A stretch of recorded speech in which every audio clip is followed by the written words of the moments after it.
vamos falar ainda de lei de liberdade, que não é fácil, porque é muito difícil entender a liberdade. Porque a liberdade, ela é a experiência fundamental do homem, né? A principal característica do espírito é a liberdade, porque os animais não são livres, falamos disso já aqui, né? O animal não é livre, ele está escravo, ele está refém da sua condição de animal.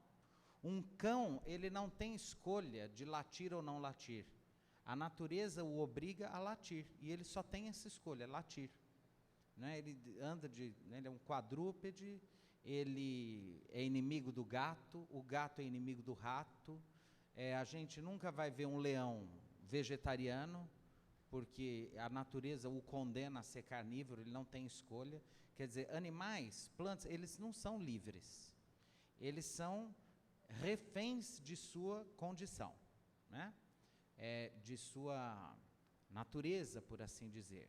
Já o homem não, né? Quando o princípio inteligente desperta na condição de homem, a sua principal característica é que ele é livre, e a partir desse momento, ele, no exercício de sua liberdade, começa a fazer escolhas, e as suas escolhas de todas as naturezas, suas escolhas existenciais, morais, intelectuais, suas escolhas em todas as dimensões da vida, vão começar a modelar isso que nós conhecemos como a personalidade espiritual. Então, esse André que vos fala é uma construção de milênios em múltiplas encarnações, e tudo que eu tenho de bom ou de ruim é responsabilidade minha, que como espírito, através das sucessivas encarnações, fui fazendo minhas escolhas. Então, quando a gente vê, por exemplo, e nós já falamos disso aqui, né? Uma criança que nasce com grande talento para a ciência, para as artes e etc., em geral essa criança ela já traz no seu centro de memória espiritual experiências pretéritas em que ela está treinando, ela está se dedicando àquele tipo de ação há muitos séculos. Então vem com essa possibilidade de ter acesso a esses arquivos aos quais nós damos o nome de talentos, de dons. O que são os dons, os talentos? São a somatória das experiências acumuladas nas sucessivas encarnações, e que nós temos, em dada reencarnação, maior ou menor acesso a esses centros de memória espiritual, de acordo com os nossos projetos reencarnatórios. Muito bem. E somos livres, vamos escolhendo. No princípio, somos todos absolutamente iguais, então não há diferença. Quando o espírito desperta quando o princípio inteligente desperta na condição de espírito, ele ainda não é André, Luiz, Antônio, Joaquim, Maria, Cândida, não, são princípios inteligentes, todos exatamente iguais, da mesma forma, com as mesmas possibilidades. É justamente a experiência da liberdade, sendo livres, que essas escolhas, o livre-arbítrio, vão modelando a partir dali o espírito que vai se construir, que se vai modelar, como uma pedra bruta em que um escultor vai tirando os excessos para se chegar naquele modelo, não é?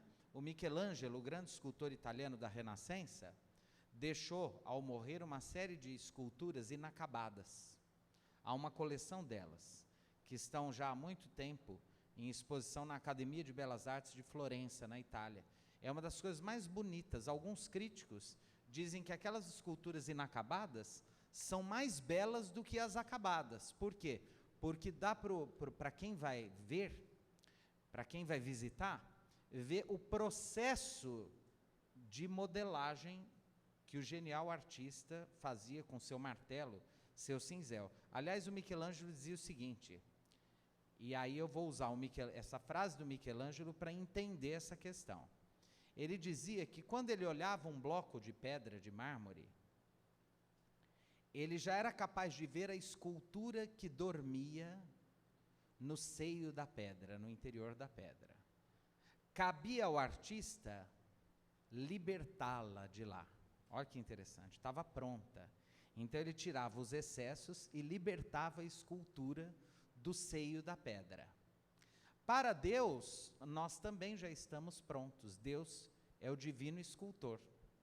Nós somos a pedra bruta, e Deus, nos contemplando, já sabe exatamente qual vai ser a escultura que resultará daí. Só que nós somos os recursos e os instrumentos que Deus se utiliza para modelar a nós próprios. Então nós vamos nos modelando, nós vamos tirando as arestas. Quando a gente lê lá no Livro dos Espíritos, o que é o espírito puro? É aquele que já se libertou de toda e qualquer influência da matéria. O que isso quer dizer? Já foram tirados todos os excessos de matéria e ficou a escultura plena, perfeita, pura, né, que é a nossa inteligência, a nossa individualidade, nossa singularidade. E continuaremos por toda a eternidade sendo livres para fazer essas escolhas, para, né, constituir a nossa personalidade espiritual. Então, essa liberdade é a liberdade conforme a doutrina espírita entende. É uma liberdade dentro de um contexto. Por exemplo, eu não tenho liberdade para ser novamente jovem, porque eu já estou na meia-idade. Mas eu também não posso querer envelhecer, porque o tempo é uma condição imposta ao homem, sobre o qual ele não tem qualquer poder, né?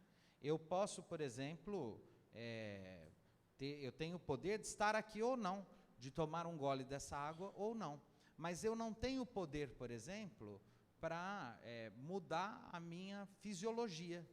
Então, se o meu tipo sanguíneo é eu não tenho poder sobre isso, porque na minha experiência reencarnatória, isso é um dado de realidade, ao qual eu preciso obrigatoriamente me adaptar, porque eu não tenho poder sobre isso.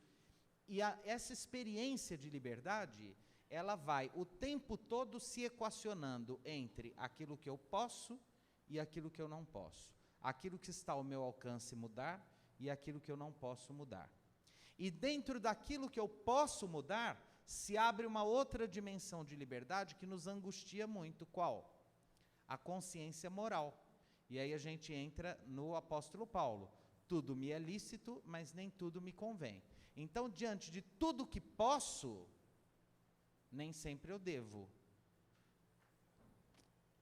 E por isso, a lei, os códigos não podem punir o pensamento, porque eu penso aquilo que eu quero, mas quando eu falo alguma coisa, quando eu começo a agir, quando eu entro na esfera da relação, entra, né, o poder social, né, a sociedade, a política, que é uma parte da filosofia que estuda as relações de poder, né, a política, para tentar me enquadrar nestas normas, para que eu não impeça a realização ética para a qual o homem se autodeterminou. E o que é essa realização ética?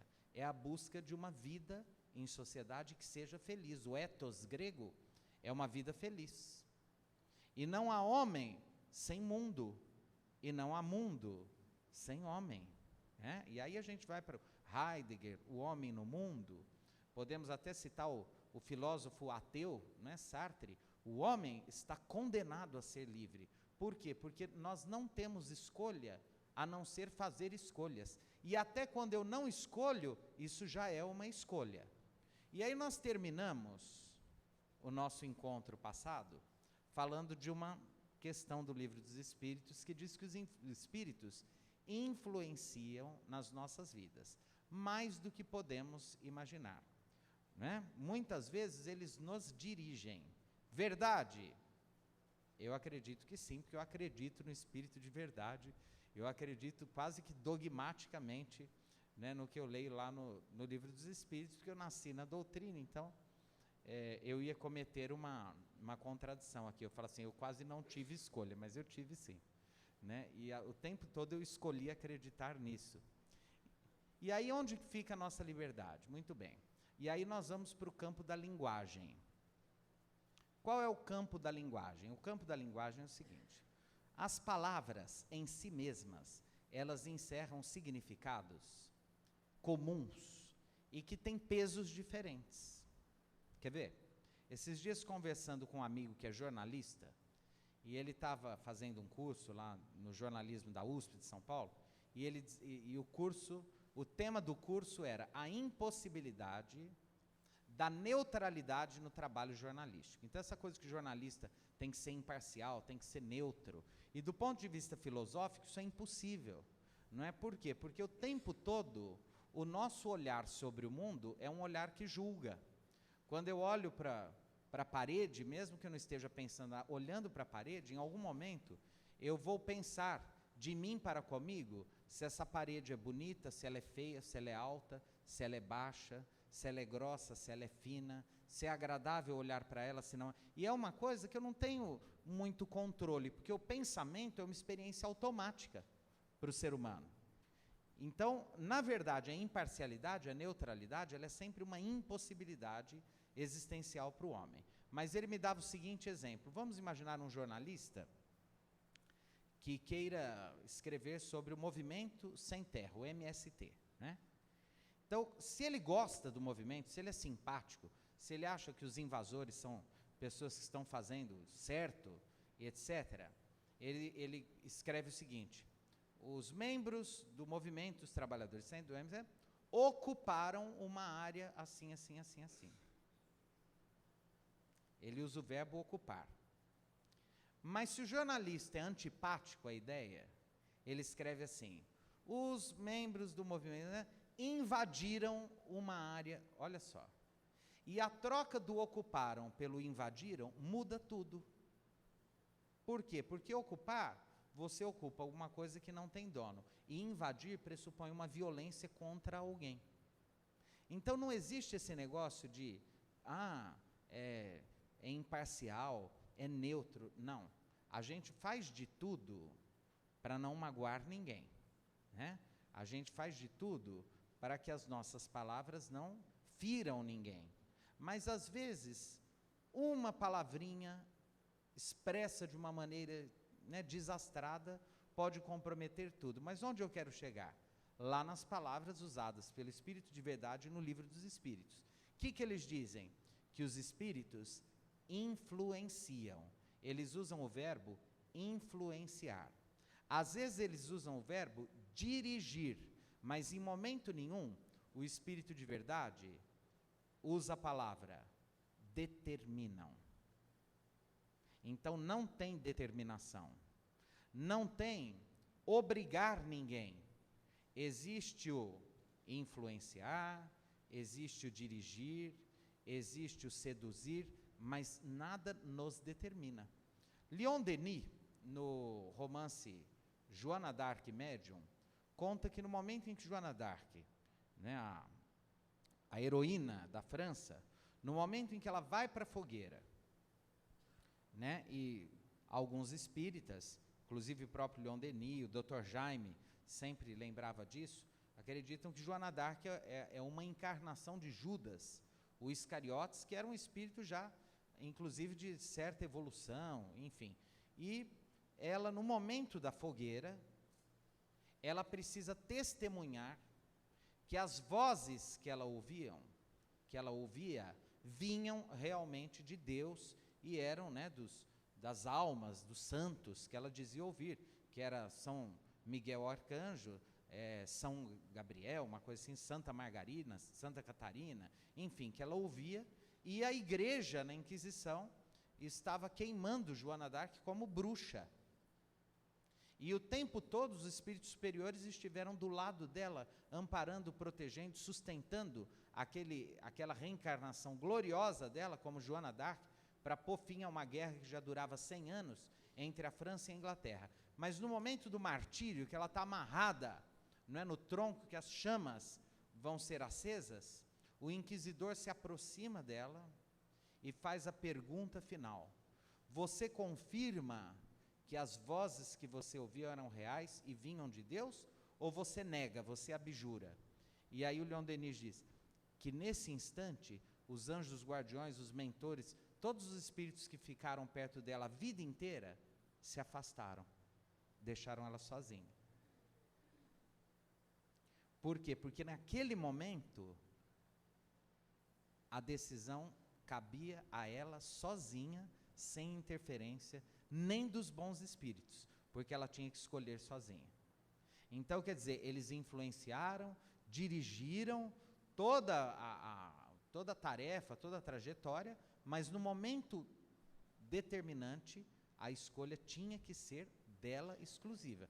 E ela firme diz, não, eu confirmo que ouvi essas vozes e que as vozes eram de Deus. E aí eles, né, acendem as chamas e naquele momento o seu espírito é retirado imediatamente, porque ela já tinha dado, né, o testemunho dela de fé, de firmeza, de coragem e assim por diante. Na nossa vida, sem tanta epopeia, sem tanta poesia, sem tanta glória, desde as mínimas até as máximas experiências, é a mesma coisa. Os espíritos nos acompanham, nos protegem, nos ajudam, os anjos de guarda nos orientam, os obsessores nos perturbam, mas as grandes decisões da vida pertencem a nós. Nos momentos mais difíceis, somos nós que temos que escolher. Então, mesmo nos processos obsessivos, os espíritos obsessores só permanecem conosco enquanto nós estamos em sintonia vibratória mental com eles. Então, como é que se trata um obsidiado? Educando para a mudança de hábitos, de pensamentos, de leituras, né, de disciplina. Então, você pega lá o sujeito que está obsediado, que está muito perturbado espiritualmente, você muda a rotina dele, você ocupa o tempo dele com o trabalho, você pode levar num médico, tem ajuda psiquiátrica, você leva para ouvir uma explanação, você leva para ambientes. Só que, se ele não quiser, por mais que a gente faça, se ele não quiser, nada irá adiantar, porque a escolha é dele. Por mais que os obsessores estejam ali, eu tinha um amigo muito engraçado, que dizia que bêbado, esses bêbados de rua que andam para a rua, dificilmente morrem atropelados. Vocês podem notar. Velhinho morre atropelado, criança, bêbado, e às vezes eles estão no meio de uma pista e eles vão para lá e para cá, e os carros passam em 200 por hora, e ele vai para lá e não desencarna atropelado. As estatísticas de desencarnação de bêbado de rua por atropelamento é quase zero. Por quê? Porque os obsessores não deixam eles desencarnar, protegem, porque se eles morrerem, eles perdem o canudinho, né? Como que os espíritos que ainda precisam beber, continuam sugando aquelas sensações? Nessas criaturas estão por aí. Então os espíritos obsessores protegem, não deixam, né? Prolongam a vida dessas pessoas, às vezes até muito tempo, porque cada gole é um gole. O primeiro é para o encarnado, e os 20, 30 seguintes são para aquela falange de espíritos alcoólicos que estão ali do lado e que ainda precisam, querem, desejam ter aquelas sensações. Como que a gente resolve um problema assim? Mudando o desejo, mudando as atitudes, mudando a sintonia mental, mudando a mente, mudando o pensamento desse sujeito que se vitimizou nesse processo obsessivo. Então, na verdade, somos sim absolutamente livres dentro dos contextos em que nos encontramos. Então, quando a gente fala de contexto, e eu já falei isso aqui, é como se a liberdade fosse luz. Às vezes ela é a luz de um fósforo, e às vezes ela é a luz de um gigantesco farol, dependendo da situação, né?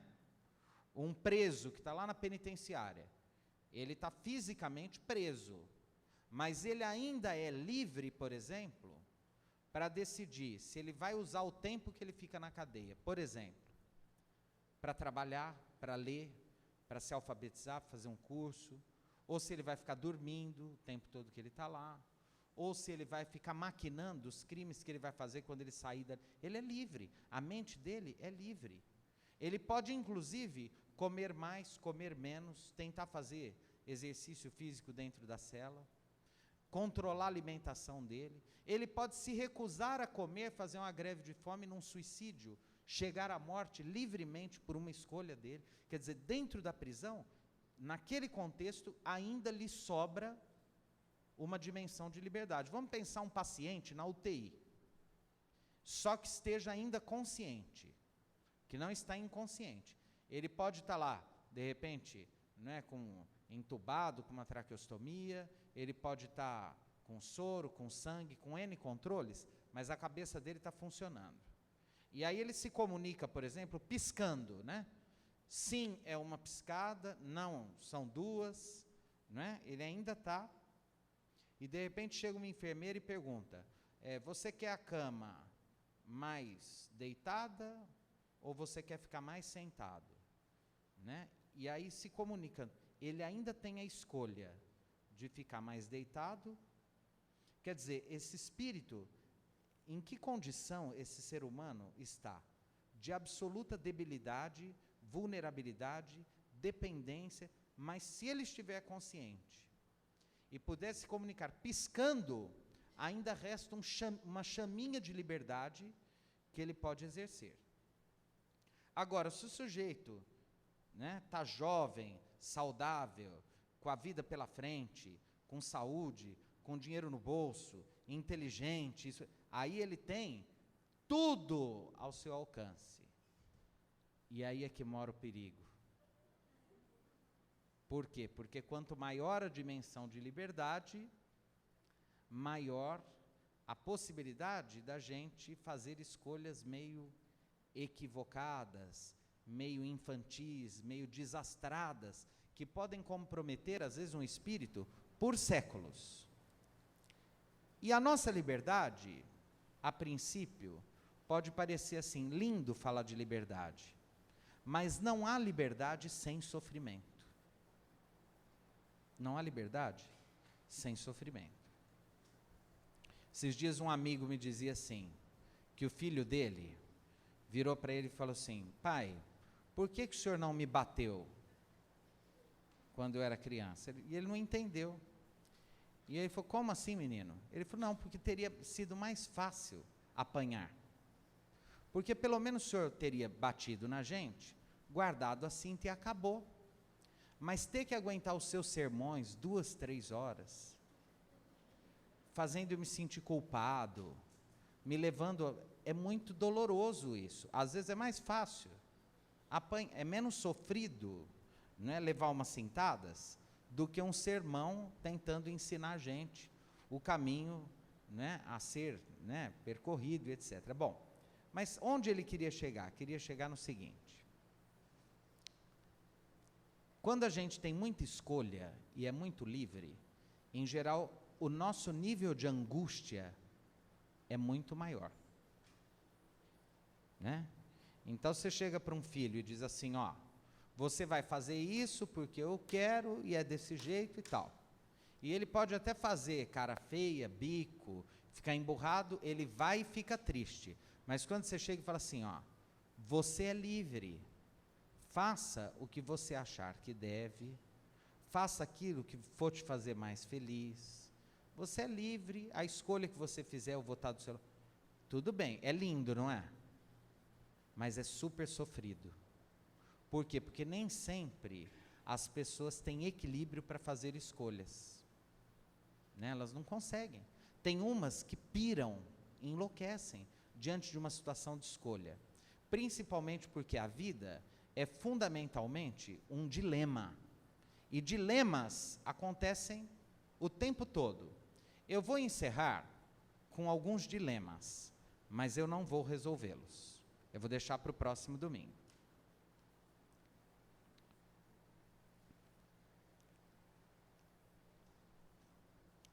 Por que será que o Cristo optou pela cruz? Ele não poderia simplesmente ter se defendido perante Pôncio Pilatos? Olha, vamos negociar isso, eu não fiz nada de errado, pelo contrário, eu só faço bem. Por que você está querendo me... Não, ele aceitou passivamente a cruz. A gente poderia falar, mas se ele não morresse na cruz, talvez, né, ele não teria tido o impacto histórico que ele teve, até religioso e etc. Isso é uma hipótese, porque pode ser que não seja assim também, né? Por exemplo, Buda teve um grande impacto e não foi martirizado. Maomé teve um grande impacto, né, o islamismo cresce, e nem precisou morrer na cruz por causa disso. Então, o que será que levou Jesus a optar pela cruz? Alguns outros dilemas. Sartre diz o seguinte, ele conta a história de Pierre. Pierre é um moço que tem 19 anos e vive numa aldeia no interior da França. Ele está em plena guerra e todos os seus amigos que têm a mesma idade foram para a guerra. Pierre não foi convocado para a guerra porque ele é filho único de uma mãe doente e viúva que precisa dele para que ele cuide dela.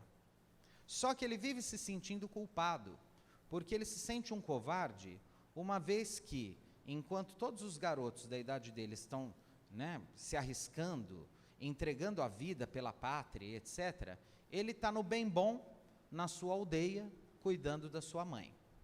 Mas ele pensa o seguinte, que ele poderia ir para a guerra também. Só que ele chega à conclusão que, indo para a guerra, ele não suportaria a culpa de abandonar a mãe. Mas, cuidando da mãe, ele não suporta a culpa de não ter ido para a guerra. Qual é a saída mais interessante para Pierre? Terceiro dilema. Alguém aqui é a favor da tortura? Alguém aqui é a favor, assim, eu acho que tem que torturar mesmo. Alguém é ou não? Não? Ninguém. Muito bem. Então eu vou colocar a seguinte situação. Vamos imaginar uma criança lindinha, que pode ser a nossa netinha ou o nosso netinho, de 7 anos, que está sequestrado. E ele está num lugar que ninguém sabe onde é. E o sequestrador foi preso. E ele se nega a falar onde está essa criança. Detalhe, se essa criança não for resgatada nas próximas 7 horas, existe um plano lá que vai estourar um dispositivo, um explosivo, e essa criança, se ela não for liberta nas próximas 7 horas, essa criança vai morrer nesse dispositivo, e ele se nega a falar. No entanto, alguém chega e diz assim, a única chance da gente conseguir fazer ele soltar a língua é torturá-lo. Agora, não pense numa criança qualquer, pense no seu filhinho, na sua netinha. Você que é contra a tortura e que acha um absurdo, o que faria? Não é para responder agora. Pensa. Aliás, eu vou colocar um dilema mais terrível ainda. O que será que o Cristo faria se fosse uma netinha dele?